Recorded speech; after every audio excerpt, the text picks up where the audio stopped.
রাখতেন, সোমবার বৃহস্পতিবার সুযোগ হলে রোজা রাখবেন।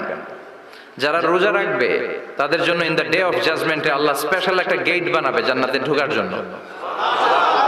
ওইটার নাম হচ্ছে রাইয়ান।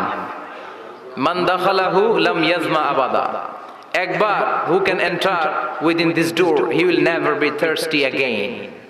একবার যে দরজা দিয়ে জান্নাতে ঢুকতে পারবে আজীবনের জন্য তার গলার তৃষ্ণা মিটে যাবে। তো এই রাইয়ান দরজা দিয়ে ঢুকতে হলে আমাদেরকে মাঝে মাঝে সুন্নাত নফল রোজা রাখার অভ্যেস করতে হবে। রাজি আছেন তো? অনেক মুরব্বীরা রাখতে চায়, তো রাখতে চায় কিন্তু নিয়ম জানে না। অনেকে শুধু শুক্রবারে রোজা রাখে, এটা মাকরু।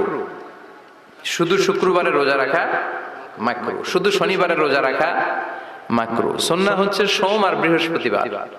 বিষ্ণুনবী সোমবার রোজা রাখতেন। সুইলা আন ইয়াউমিল ইসনাইন, নবীকে জিজ্ঞেস করা হলো, নবী সোমবারে রোজা রাখেন কেন?